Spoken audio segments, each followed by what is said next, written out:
This is Delicious Dignity, where we cultivate a self so potent, so clear, so vital, so truthful, that our life is all the more luscious for it. Let's call ourselves into being, shall we? Hello, lovelies. Welcome back to part 2 of this episode series where we discuss and just outline this pattern of self-abandonment that a lot of us go through, especially empowered women, especially just women in general, especially anybody who ever challenges the status quo. This is where we are just exploring how do we get to our true authentic selves, and we're admitting how difficult it can be, because a lot of us feel like failures when we can't figure out who we really are, or where we can't come from a sturdy center.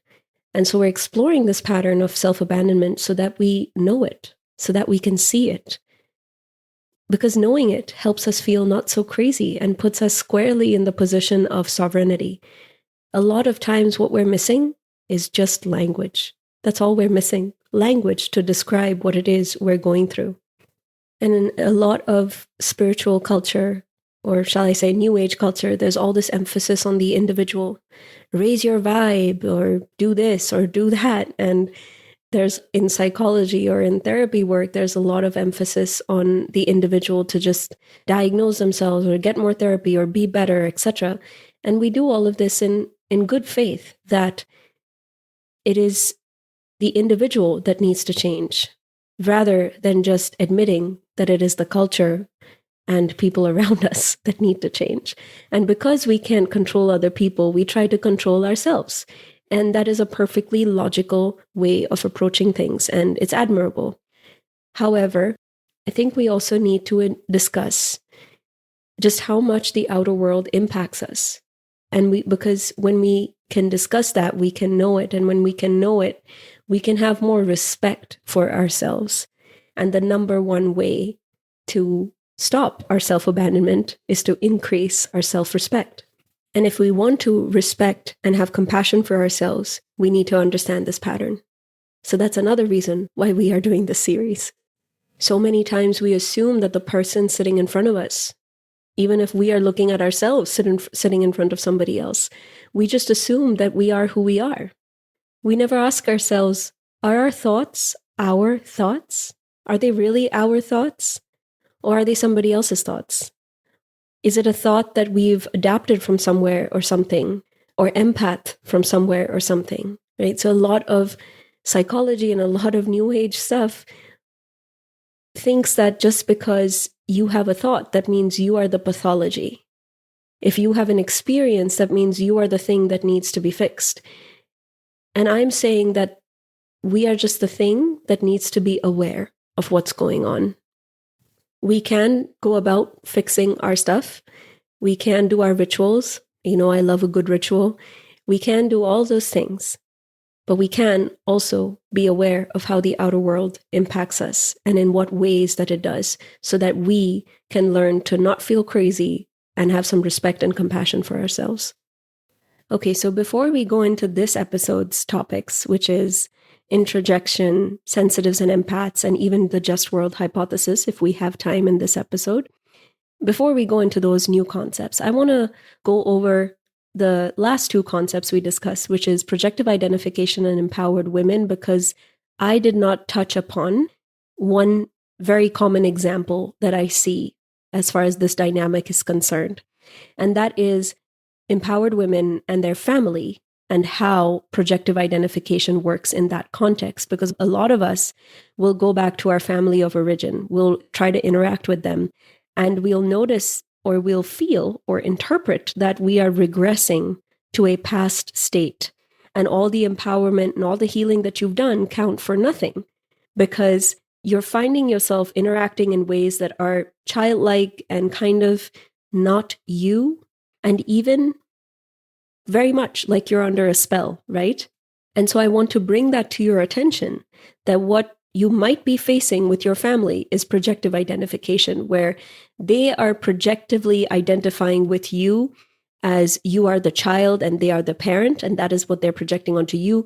You are feeling like you are the child and they are the parent. So both of you are feeling that. And that comes with a whole bunch of expectations and a whole bunch of history. And there's been a cloud and a dynamic of history there that is holding almost you and your family hostage and captive in this projective identification interplay. Either one of you is projectively identifying with the other, or both of you are doing it to each other. So that is why you might be feeling like the pull or the spell of going back into that childlike state is so strong around your parents. It's not necessarily because you're not healed or you haven't done all your work. It's probably because the bubble of history is so strong in that projection of child and parent that you're being pulled into that dynamic you probably didn't want to be pulled in. And to see that this is someone who sees you as a child and not as a strong, empowered, beautiful, accomplished woman, but actually sees you as someone they need to instruct or tell what to do or control or manage in some way. And then you feel like, because you feel sensitive or because you feel vulnerable around them, you internalize that projection and then feel like you have to be controlled or managed or sort of guided in some way. And that controlled or managed or guidance is not true to who you are. So then you get upset or you get angry and you behave in that way. And then they get to further projectively identify onto you that, see, this is the prodigal daughter. She needs to be guided and managed. Do you see what I'm saying? You could just be under that spell of projective identification. Of course, there might be a lot of other reasons why you behave like this, but that could be one. And if you want to get out of that, the simple way to do it is to go back to that episode and listen to the rituals at the end of the episode. And that'll be a good way to get out of that dynamic. And then go visit them again and see how you fare. You'll feel that ick or that sticky tar spell-like feeling. You'll feel it lessen a little bit, I guarantee you. And it will take time, but it will go away. I just wanted to bring that to your attention before we go forward, because that's such a common experience most of us women feel when we visit our family of origin. And I think that we need to see that for what it could be. What is underneath? What is the pattern underneath the reason why we abandon ourselves when we're talking to our families? Okay, now we get to the meat of this episode. So the first concept we need to explore is the concept of introjection. Introjection is a normal part of development, as in child development. You know, when you're young and then you grow up, this is how we develop as children. Now, you might say it's a normal part of development, and it is, but as we become older and it becomes chronic, or the things that we've introjected, they become a problem, that's when we have a problem, right? But it is something that everybody goes through at some point in their lives. I want to start off with showing you how it starts off as a child and then how it might influence you as an adult. So let's talk about this from a child's perspective. Let's grow up with the child, so to speak. Introjection, like I said, is a normal part of development.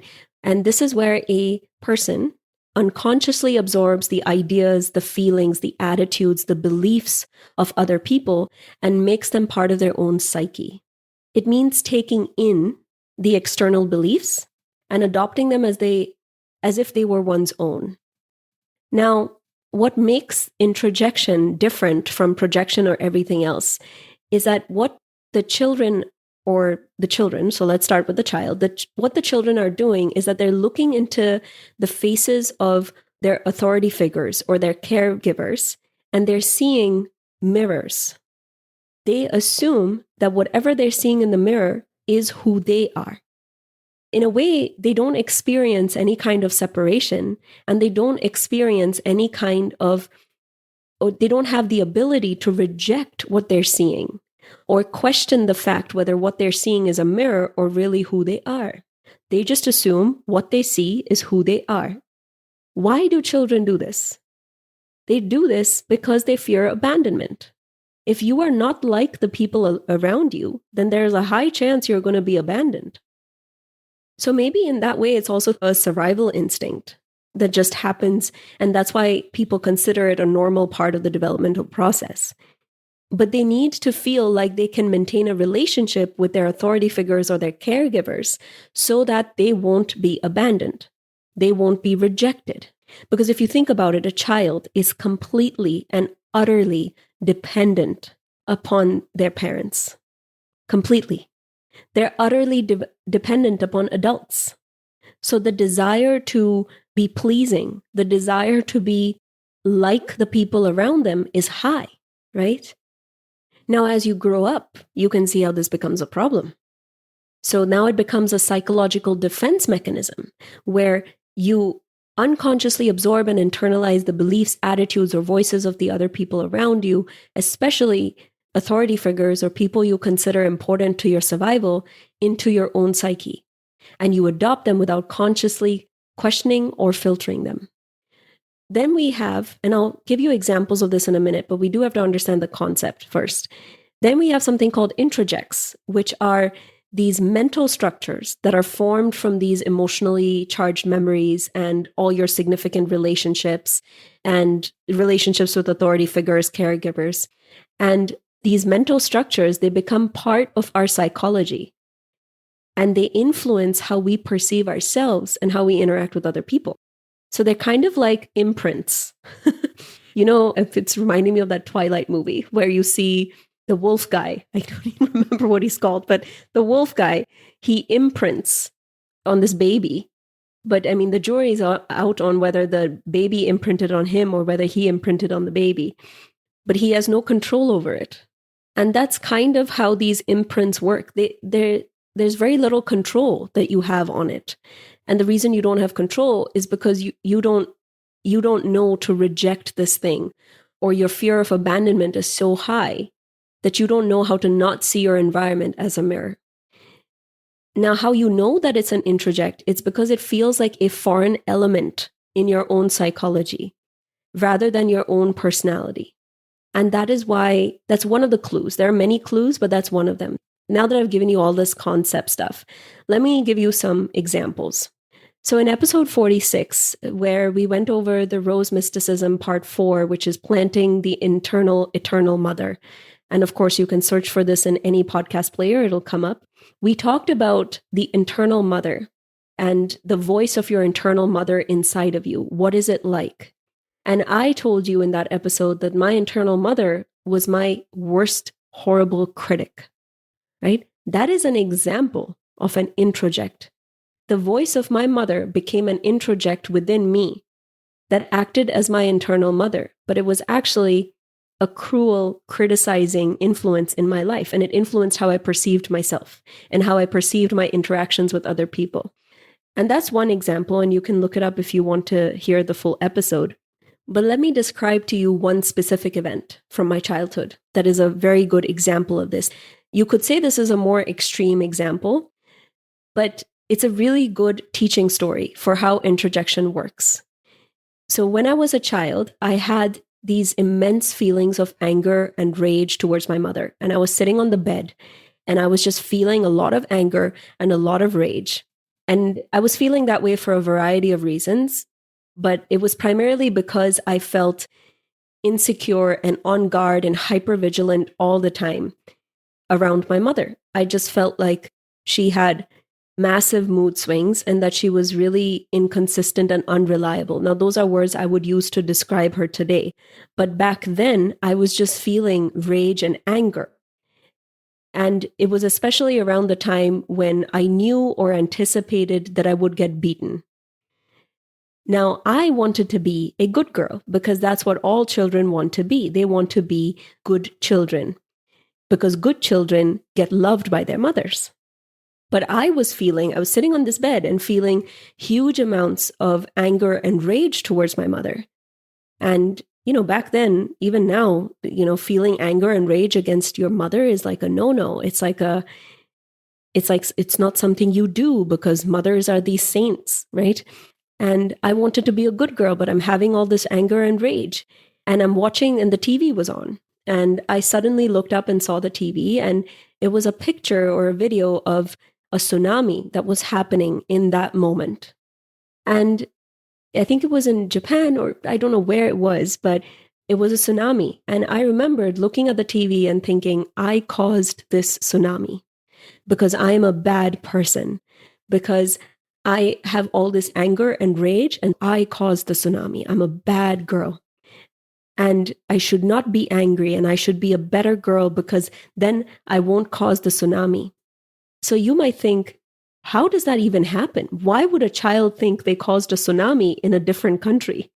Right? And that is because the feeling of shame for causing a tsunami is easier than the feeling of hatred and anger that I had towards my mother, who I was entirely dependent upon.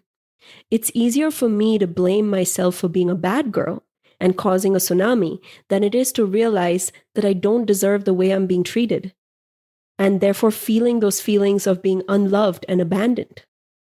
And my mother says that I'm stupid, I can't understand math, or I can't do my homework or whatever, so it must be true.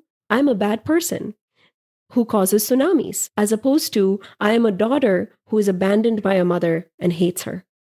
So that is an example of an introjection of a highly critical, mean voice that says, I'm bad, I'm stupid, I don't know what I'm doing, etc. Because guilt and shame to control my anger is a really good strategy to not be abandoned, right? Because if I'm angry, then I will be abandoned because I'm a bad girl. As a child, and even as you grow up as an adult, right? If you had a similar experience to mine, is it any wonder that I grew up to have this hypercritical, really mean voice inside of me that is constantly violating everything that I do and discoloring it and contaminating it with its just cruel voice? So that's an example of an introject, because I had a normal process of introjection as a child, and it grew up to be an introject within my psyche. And it's normal. It's even tender. You want to belong so badly. You want to be loved so badly. You want to not be abandoned so badly. You just accept whatever is being shown to you in the mirror. If they say that I'm stupid, then I must be stupid. If they look at me with anger, that means I must have done something to be a really bad person. So that is how introjection works. You assume that what you see in others is what you see in yourself. And let's say that you are a generally highly responsible person. You will naturally take on the responsibility of this introjection because you're completely responsible for the way other people are doing things or the way they're treating you. And therefore, you're just going to assume that, especially if it's a negative introjection, you're going to assume that you're fundamentally inadequate.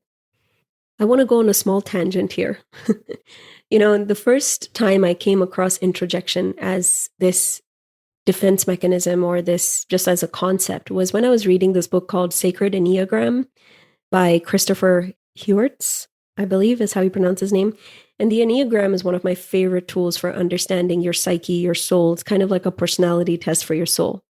And I am a type 4, which is otherwise known as the individualist or the romantic. And introjection happens to be the primary defense mechanism of a type 4 person. And so when I was reading about this, I was like, wow, this describes so much of who I am. But again, like I said, it's normal. But I do consider I consider my template to be like a special case in how introjection can go so wrong. Now, this is where I want to take a small tangent and show you introjection from somebody else's perspective.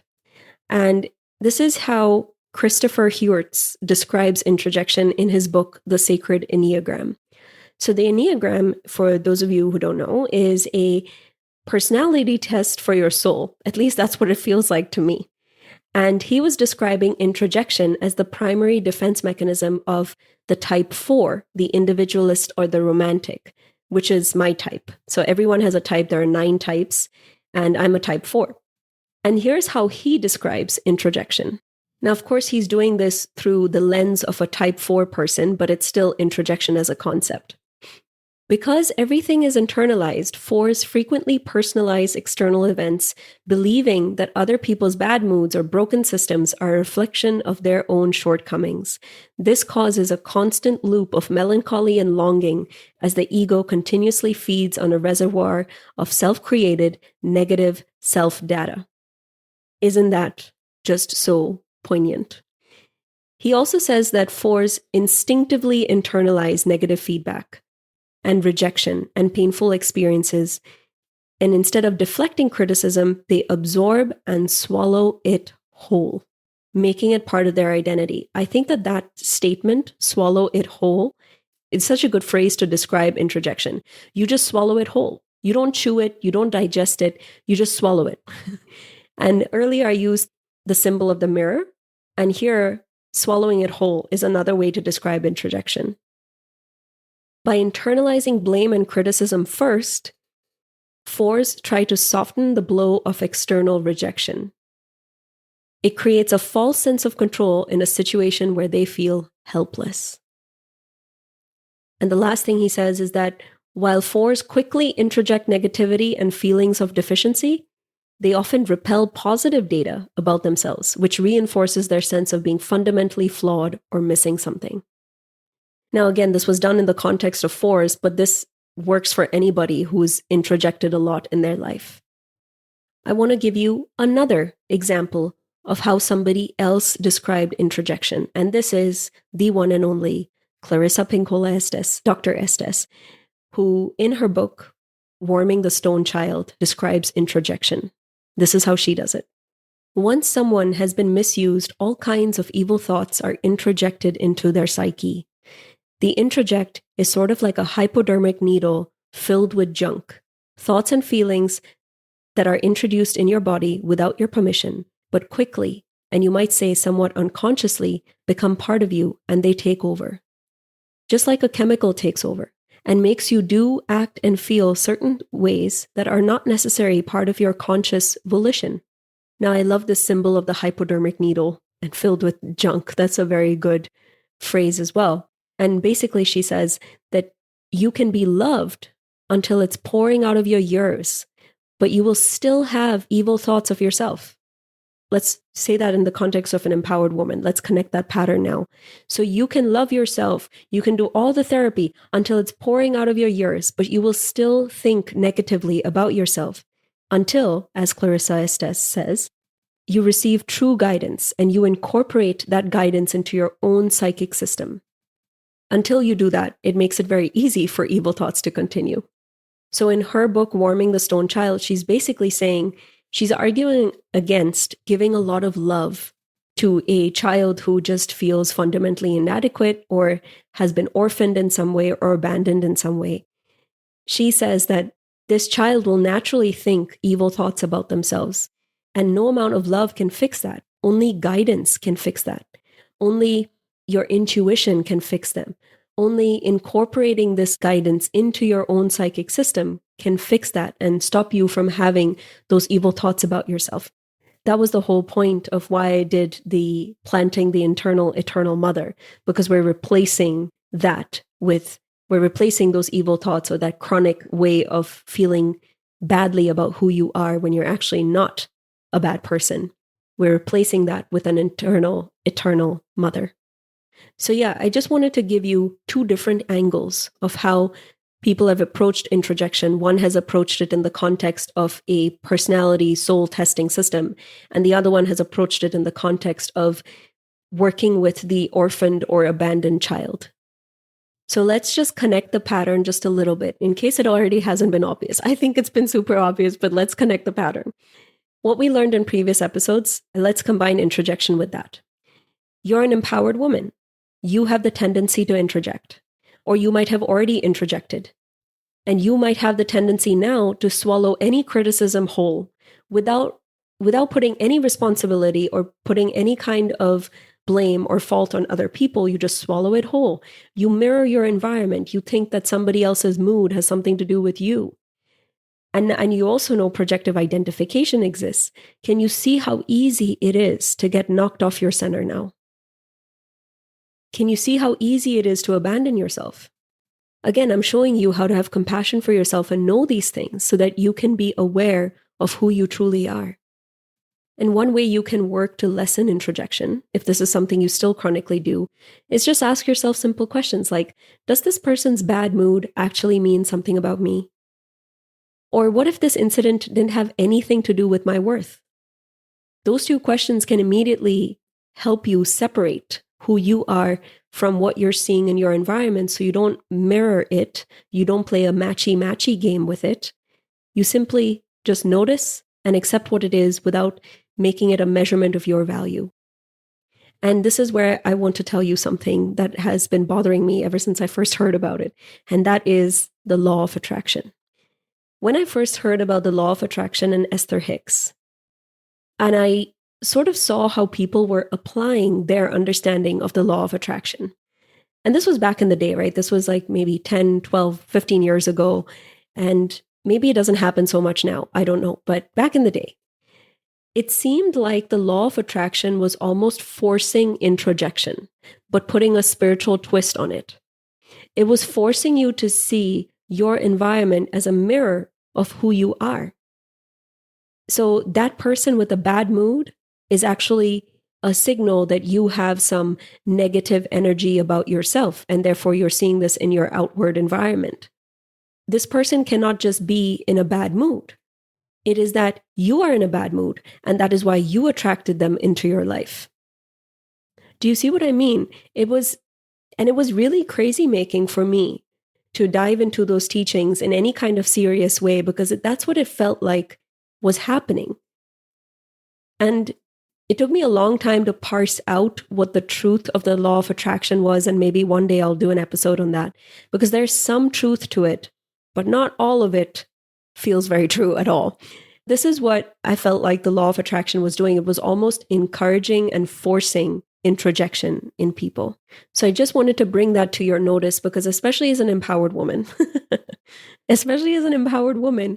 it will be natural for you to ruffle feathers a lot of times wherever you go. That will be natural. That's a natural way that life works.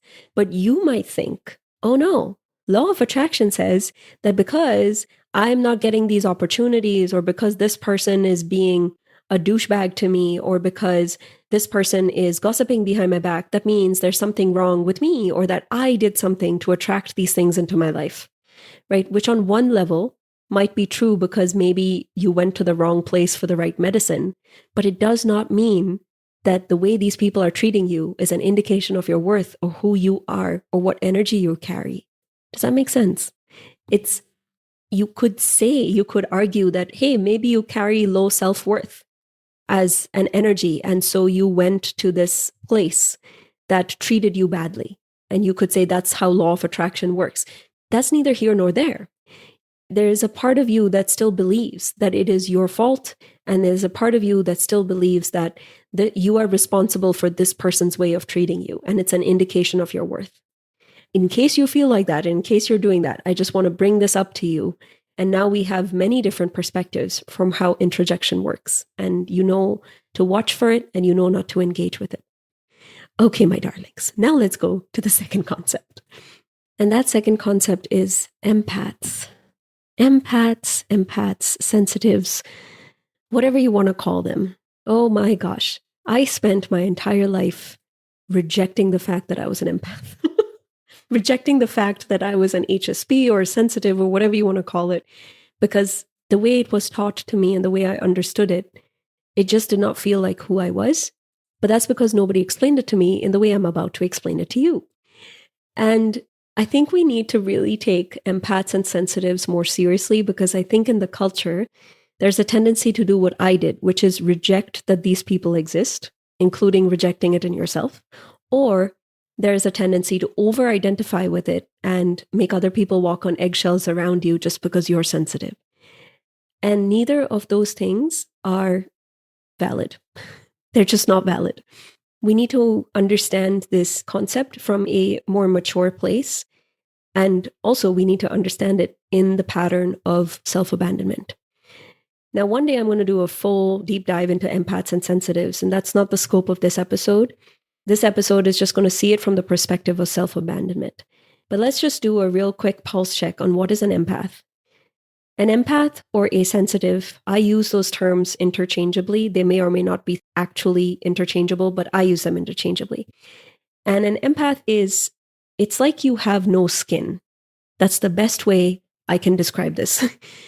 You feel everything all the time, and that natural barrier that I was talking about before, where you can deflect criticism or you can deflect your mirrors around you, or you stop seeing everything as your mirror, that barrier is just not there with empaths.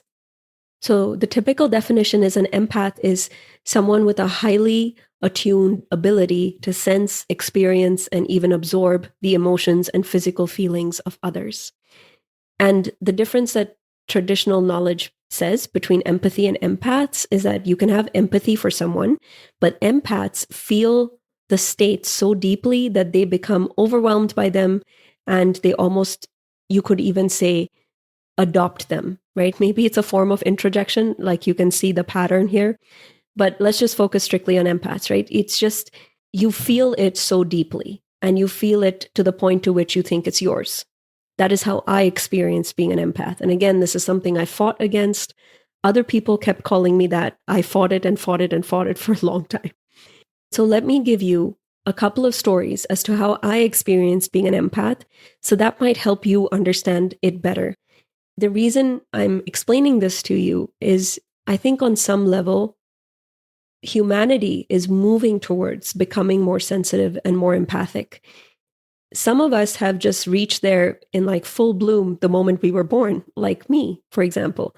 But a lot of us are moving to that place collectively as humanity, which I think is a good thing. So we do all need to know what being an empath and being a sensitive means. If I had to guess, a lot of you who are listening to this podcast probably are, on some level, some type of empath or sensitive. Now, you might not be as extreme as I am, as I'm about to give you stories of, but it's a matter of scale here. Okay, 2 stories I think that I can give you.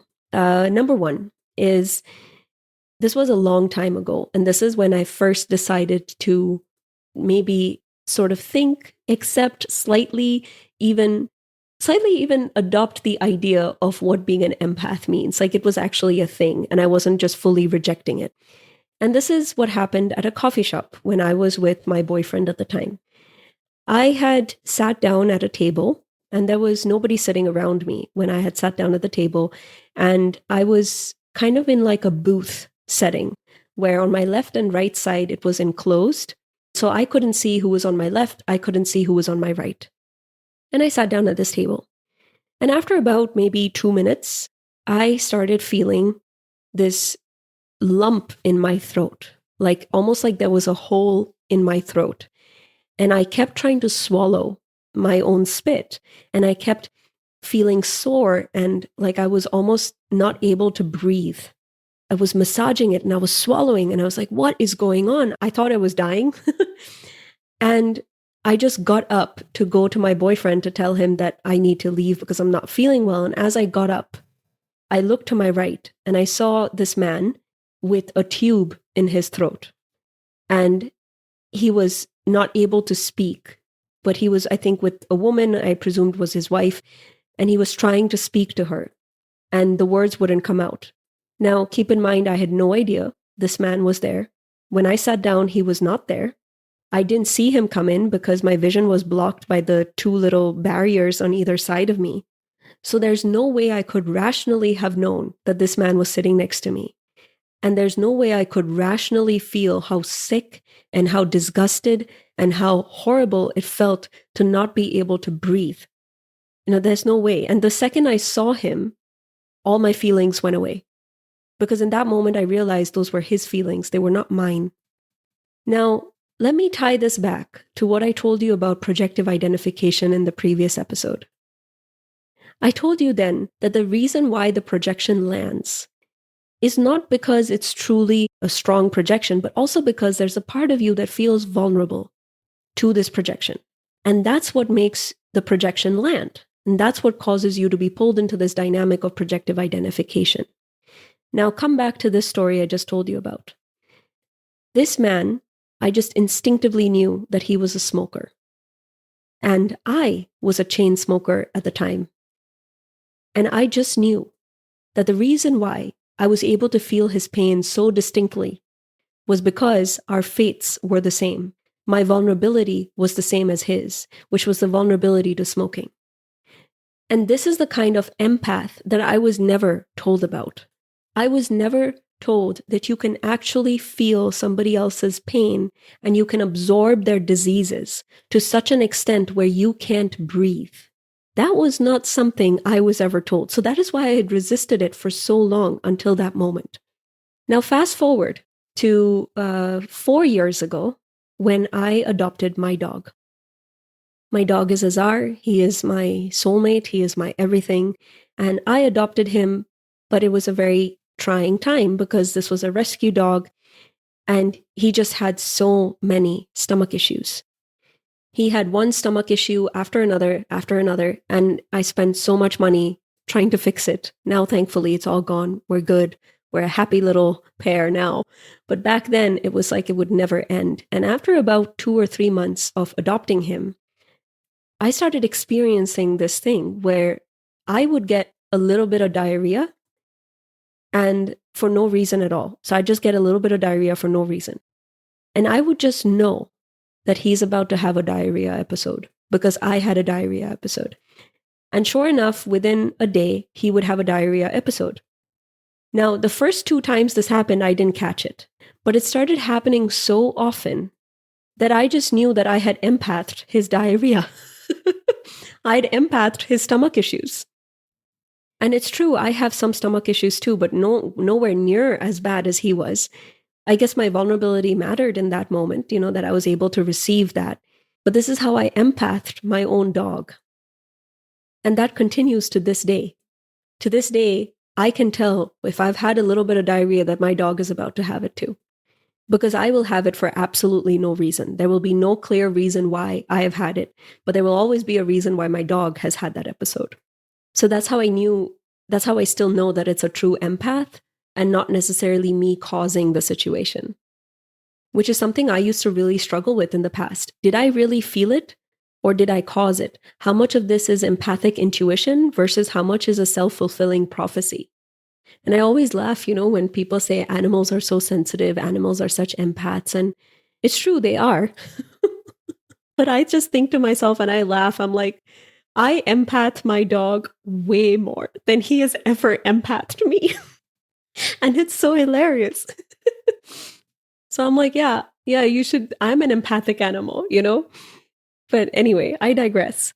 So if you feel you're an empath, don't listen to other people and kind of absorb what they're saying about empaths, because like I said, they can be extremely rejecting or a little bit too accepting. Define for yourself what kind of empath you are and what situations you can recall where you felt its impact.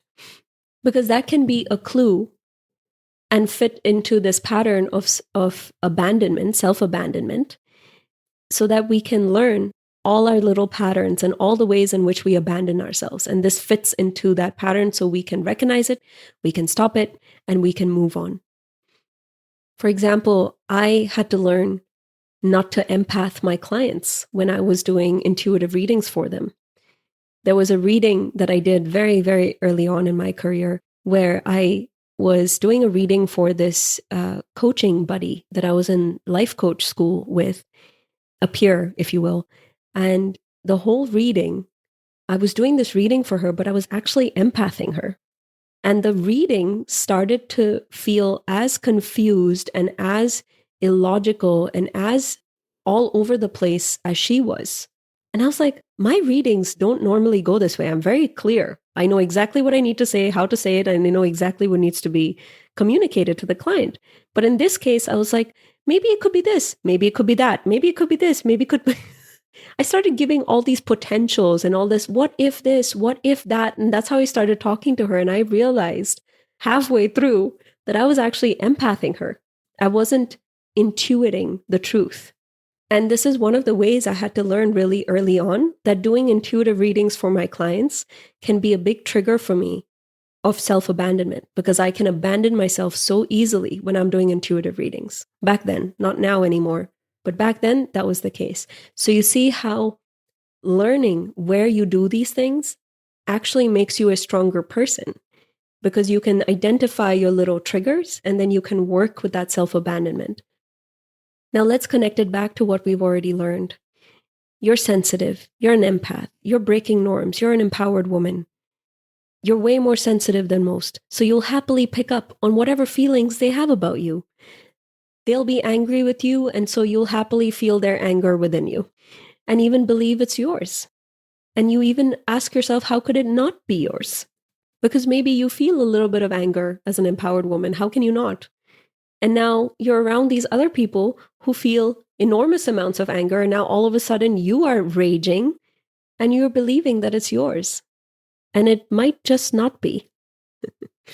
Now we go into the third concept in this pattern, which is the just world hypothesis, also known as the just world fallacy.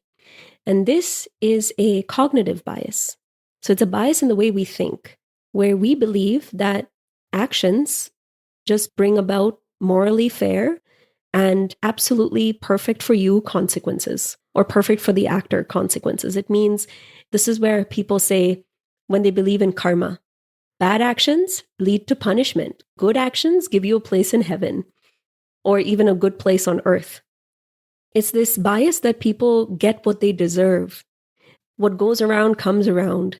Everything happens for a reason. You reap what you sow. You brought this on yourself.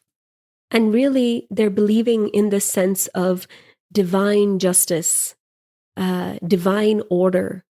And this is where the colloquial use of the word karma comes in big time, right? This new age bastardization of what karma is. You can see how incredibly cruel this is. Because anytime you see a person who's suffering, you believe that they deserve it or that they caused it. Can you see how that happens with women who have been victimized? That somehow, oh, you wore the short skirt, therefore you can be abused. You were asking for it. And this just world hypothesis in a child, you can see how that affects their way of thinking, right? Because they believe that if they got something, then they deserved it. They don't bother to criticize it or push back on it. They just think they deserve what they got, especially a child who's used to being punished for everything. So this just world fallacy, when we take it into the law of attraction, you can see how much hurt it has caused. Everything happens for a reason thing, when it's attributed to somebody else being the fault of it or the cause of it, can be extremely damaging. It can be really gut-wrenching for a woman when she finds out that the world is in fact not fair. And as an empowered woman, you'll often find that the world is against you sometimes. Everything from the medical profession to the justice system. And part of becoming an empowered woman is realizing that naivety is not cute. You start to inform yourself. Instead of thinking that if so many people don't understand you, it must be your fault because the world is inherently fair, you can now see that, oh, so many people don't understand you because they don't understand you. Because the world is inherently not that fair. And this is not a pessimistic point of view at all. This is actually a very respectful point of view, because now you can respect your suffering as well as the suffering of other people. In your desire to not be seen as a victim, or not to be seen as playing the victim card, you end up victimizing yourself because you put all the blame and responsibility on yourself. And nobody can handle or should have to handle that kind of pressure. And you just can't do it. So you end up collapsing, or you end up just feeling really badly about yourself because you're too busy taking all this responsibility because you believe in a fair world. You believe in a fair and just world. If it happened to you, that it must have been your fault in some way. And I know we do that because we want to maintain a sense of control over our fates and our destiny. And maybe we do have some control over our fates and destiny, but we don't have that much control. It can be really heartbreaking to see so many horrible people get so many rewards for being horrible people. Meanwhile, you're trying to do good in the world, you're trying to get ahead in a good and safe way, and you are given peanuts, or it's extremely difficult for you to do so. That is not the fault of you, that is the fault of the system. And you could even say that maybe the world is fair, but the systems are not. Systems are not fair. Maybe that is something you can internalize better than saying the world is not fair, right? But you can see how the world is comprised of systems that are inherently not fair. they will be fair up to a certain point, or they will work up to a certain point, and then they won't. It's this idea that, the just world fallacy that brings about, which is we know the cause and we know the effect, when in fact there are infinite causes and infinite effects to something. So what is the medicine for this? The medicine is to become shrewd. Someone who describes this really well is Lisa Marchiano in her book, The Vital Spark. She talks about how innocence is what a lot of women get praised for and even encouraged to be, when really we need to become shrewd. And I think the just world fallacy or the just world hypothesis ties to this, because it's almost as if we remain small and sweet and girly and naive, there's a reward to that, right? If we believe in a just world, that's naivety. We believe that we will get rewards for that. But as we get older, we realize that being innocent in this world will actually not get you rewards. You have to become shrewd, cunning even, when the situation demands it. So a lot of women that I've seen that have engaged in innocence for far too long and too much, they swing to the other side of the pendulum, which is bitterness. And this is something that Lisa Marchiano says. She says, bitterness is the shadow side of innocence. And it really is. People will become bitter because they've engaged in innocence for too long and too much, and they become victims because of it. So becoming shrewd, which is adopting the attitude that, yeah, the world, the sum of the systems are just not fair. Maybe all of the systems are just not fair. And what are we going to do about it? That's really the question of the empowered woman. Instead of collapsing into this naivete, we rise to the occasion. You know where I have faced this the most is with my body. For so long, I believed and I was taught that you get the body you deserve. If you are overweight or you're fat or you've got like lumps of fat and bumps of fat in places, that means it's your fault. And now that as I'm getting older, I'm realizing perimenopause has a lot to play in how my body looks, because I eat very well, I go to the gym, I take care of myself very well, and yet I don't have the kind of body that I think I deserve, because I'm not doing anything to make my body look the way it does, which is like these lumps and bumps everywhere, like the stores of fat in certain places. I'm not really doing anything to get it to be that way. I don't deserve that, so to speak, if we want to use that word. It's just something that has happened because as I'm getting older, this is what happens. Now I can work on it and I'll keep working on it, no doubt, but I don't necessarily think that this is my fault anymore. But my younger consciousness wants to think that way. It's like, oh, you should go to the gym more. You should exercise this part of your body more. So much of self-help is about control. And this is how self-abandonment shows up. These hyper-controlling behaviors masquerading as empowerment. And by the way, that's going to be a whole episode that we're going to discuss in the future about how, female empowerment has been masqueraded around in consumerism rather than true empowerment. Oof, we're going to talk about that very soon. But anyway, so that's just to give you an idea of like how it shows up, right? This, like, you would never think that the just world fallacy appears in your body, but it does. That's how it appeared for me. So let's put this all together now. You're an empowered woman. Maybe you're also sensitive or an empath, maybe not. But right from when you were young, you noticed how people respond to you. You can pick up on feelings easily. You internalize people's feelings about you easily. You think maybe it's you and that you need to adjust your tone, your posture, your opinions. And so you do. You spend a lifetime being palatable, trying to be the perfect delivery mechanism to deliver your truth. And then you do assert your truth. You do speak your truth. And usually it's well researched and informed and it's based in your truth. And all of a sudden, you get a backlash. And you believe that you deserve it. Maybe you should have adjusted your tone a little bit more. Maybe your posture needed correcting. Maybe you should get Botox to correct those frown lines and so you won't look so angry when you talk. You see what I mean? Because so you see how all those forces came together in just this one pattern. The force of projective identification, empowered women, sensitives, empaths, introjection, and the just world fallacy. I always knew celebrities and public personas have it rough. But after understanding all these concepts and putting them together, I just can't imagine how strong you'd have to be physically to put yourself on a stage in front of millions of people and just receiving all that crap thrown at you. You must have had to have really strong boundaries and a really, really thick skin to be able to handle that. My God, I just have so much respect for these people. But okay.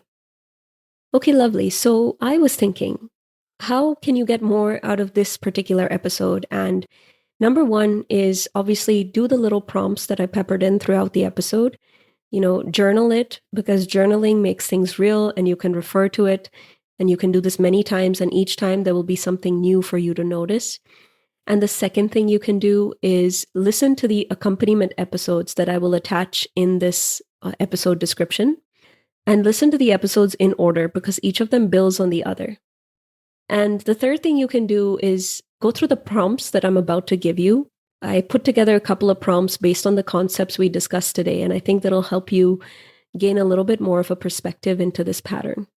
So the first question is, who are your main authority figures growing up? What were their voices and beliefs like? Describe them. What was the tone of their voice? What is the tone of their belief systems? What was the energy behind them? How did they express themselves? Write those adjectives down. And now notice, to what extent do you have the same beliefs, the same tone, the same energy, the same voice? And then ask yourself, why do you have them? The next thing you can ask yourself is, where can you take less responsibility for someone else's feelings? And where can you stop emotionally caretaking? The third question, where can you disbelieve somebody else's negative opinion of you? What is the proof that their negative opinion isn't actually true? And this is where, going back to that episode of true feedback or judgmental projection, that's the name of the episode. Going back to that episode can really help you with this one. And I'll also link it in the episode description. The next question you can ask yourself is, where can you dare to believe in your own goodness? That's the money question. Where can you dare to believe in your own goodness? And the last question, where are you afraid of abandonment? Where are you afraid you won't be loved? And that last question will show you where your self-abandonment pattern might be currently playing out. Because wherever you're afraid of abandonment, wherever you're afraid you won't be loved, accepted, cherished, nourished, well-regarded, that's usually a place where you will self-abandon the most. Okay, my lovelies. I so enjoyed putting together this episode for you. I hope you enjoyed listening to it. It's given you some ahas. Please send me a voicemail or a text message. The link to do that is in the description. Let me know how it's going. Maybe you have a question about this series and I can incorporate it in the next episodes. That would be wonderful, I think, for you and for me and for everyone listening, because it just gives a different perspective on the same topic.